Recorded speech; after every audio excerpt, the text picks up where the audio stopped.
بخاری مسلم میں حدیث ہے، تم میں سے کوئی شخص اس وقت تک مؤمن ہی نہیں ہو سکتا جب تک کہ میں اسے اس کے ماں باپ اولاد سب لوگوں سے بڑھ کر عزیز نہ ہو جاؤں۔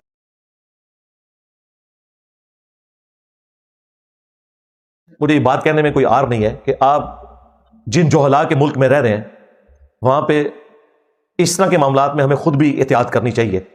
مثلا یہ جس قسم کا لباس ہماری اس بہن نے پہنا ہوا تھا، اس پہ شریف فتویٰ تو کوئی نہیں ہے، لیکن شریعت تو یہاں پہ ہے ہی کوئی نہیں ہے، یہاں تو مولویت ہے، پاپائیت ہے، سیدھی سی بات ہے۔ اس طرح کا لباس میں حیران ہوں کہ اس کے ہسبینڈ کو بھی نہیں پتا کہ بھائی تو پاکستان میں کھڑا ہے، اس طرح کا لباس پہن کے جس کو پہلی دفعہ دیکھتے ہی آیت لگنا شروع ہو جائے۔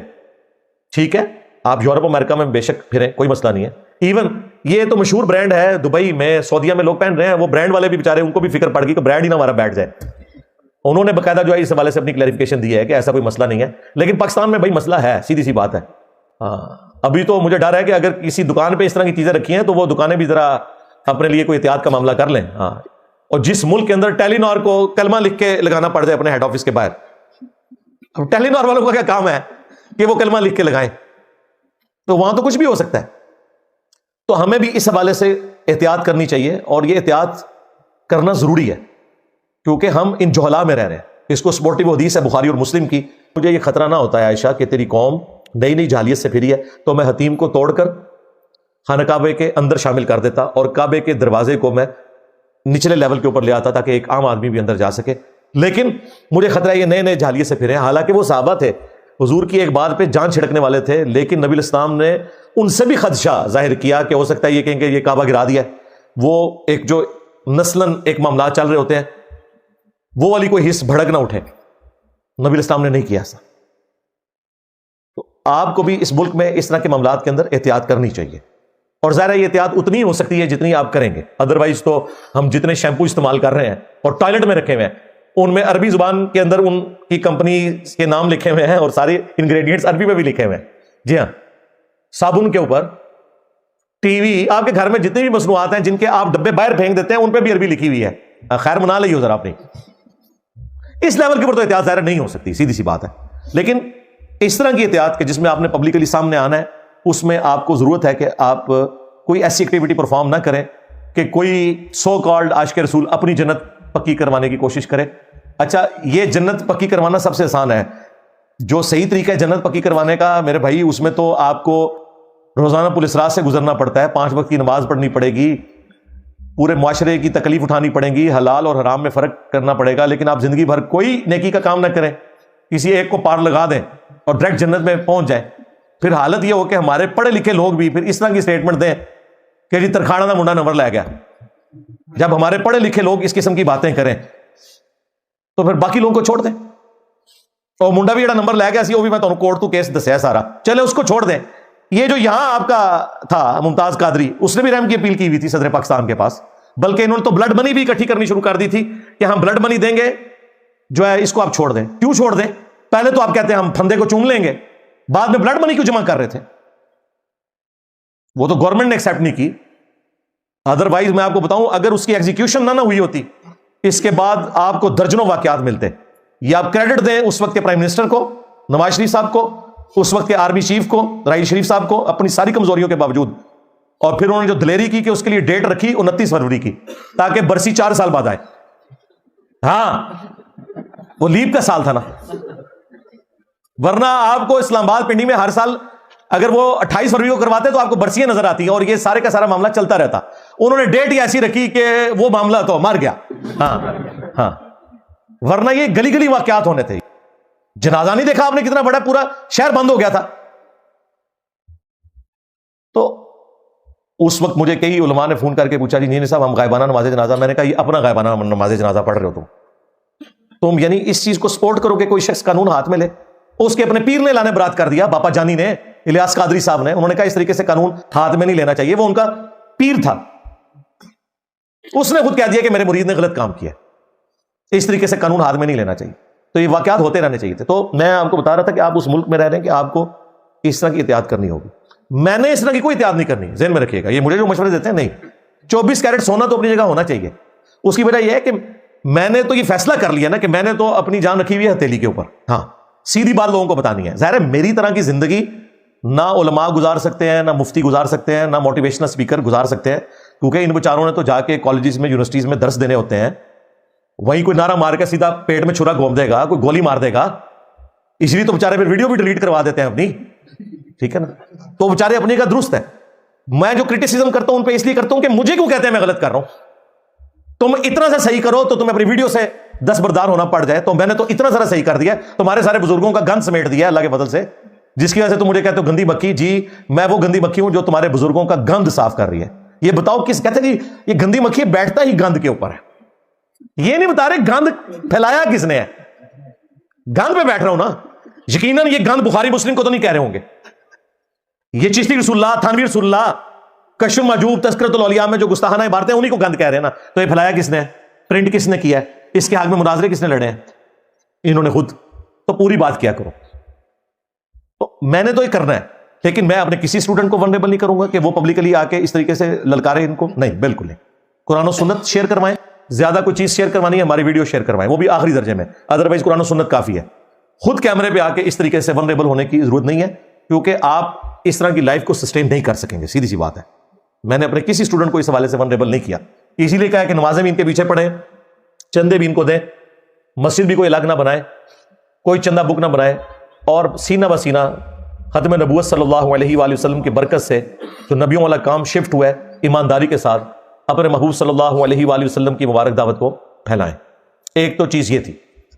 اور دوسری چیز، ہمیں قرآن کے حوالے سے اگر واقعی تڑپ ہے کہ جی قرآن کی بے حرمتی نہیں ہونی چاہیے، اگرچہ اس میں نہیں ہوئی تھی تو ہم نے اتنا روگ لگا لیا، اور جو واقعتاً بے حرمتی ہو رہی ہے، جس کی پاداش میں یہ سارے احتجاج کرنے والے بھی جہنم کا ایندھن بننے والے ہیں الا ماشاء اللہ، اور وہ گستاخی ہے قرآن کو پیٹھ کے پیچھے ڈال دینا.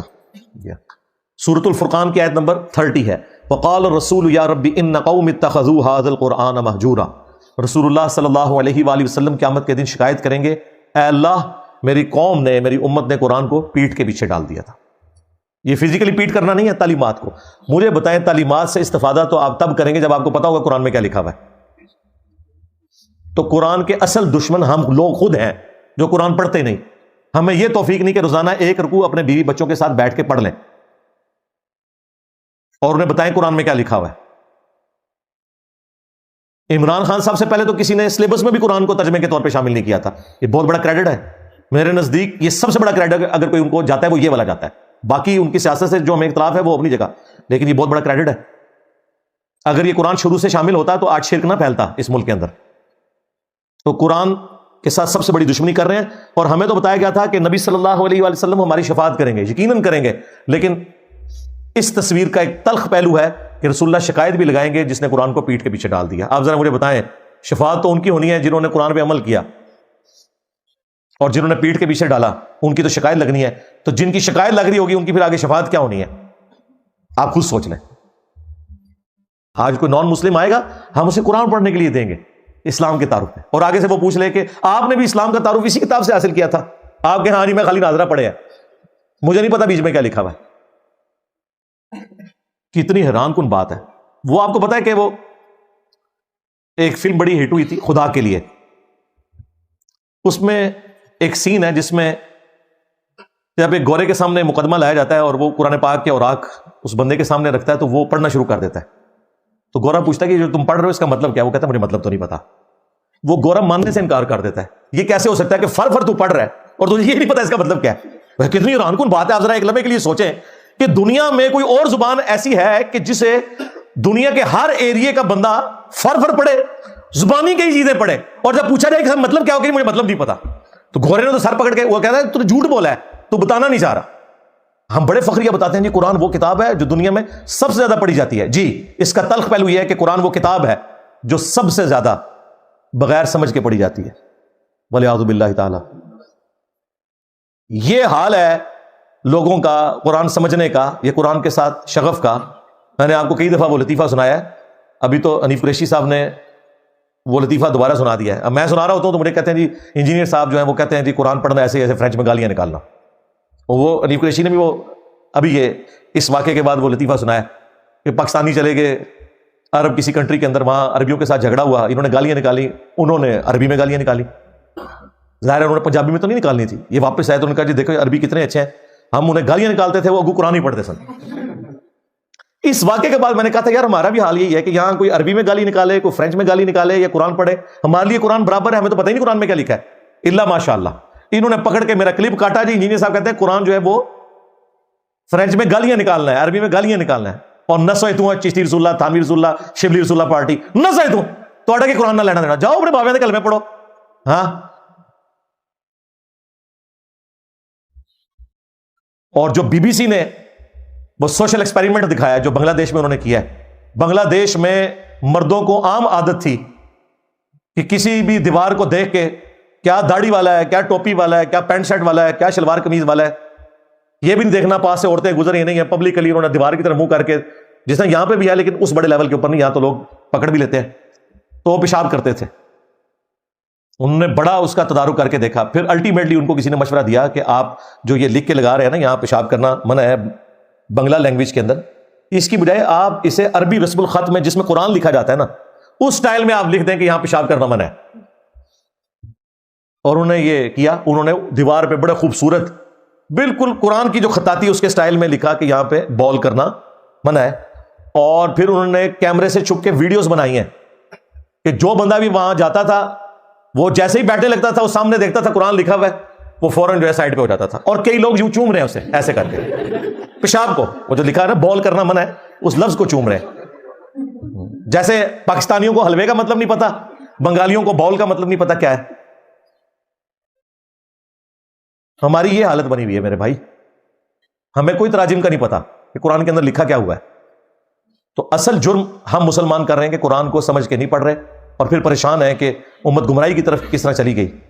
وہ زمانے میں معزز تھے مسلمان ہو کر، اور تم خوار ہوئے تارک قرآن ہو کر۔ یہ مسلم شریف کی حدیث کا ترجمہ ہے کہ ہمارے جو اسلاف تھے صحابہ اور اہل بیت، تابعین تبع تابعین علیہم السلام اجمعین ورضی اللہ عنہم اجمعین، ان لوگوں کی کامیابی کا راز تھا قرآن کو پکڑنا، اور ہماری خاری کے پیچھے جو اصل جرم ہے وہ قرآن کو پیٹ کے پیچھے ڈالنا ہے، اور یہ تو دنیا میں سزا ہے، ابھی آخرت کی سزا ولیعوذ باللہ تعالی باقی ہے۔ وقال الرسول یا رب ان قوم اتخذوا هذا القرآن مہجورا، اور رسول اللہ شکایت کریں گے قیامت کے دن کہ یا اللہ میری قوم نے، میری امت نے قرآن کو پیٹ کے پیچھے ڈال دیا تھا۔ اللہ تعالی ہمیں قرآن حکیم کی تعلیمات پر عمل کر کے اپنے بیوی بچوں تک، باقی مسلمانوں تک پہنچانے کی توفیق عطا فرمائے۔ قیامت والے دن ہمیں ان لوگوں میں شمار فرمائے جنہیں رسول اللہ صلی اللہ علیہ وآلہ وسلم کی شفاعت نصیب ہوگی، اور ان لوگوں میں نہ شمار فرمائے کہ جن کی شکایت لگے گی بسبب اس کے کہ انہوں نے قرآن کی تعلیمات کو پیٹ کے پیچھے ڈال دیا تھا۔ آمین۔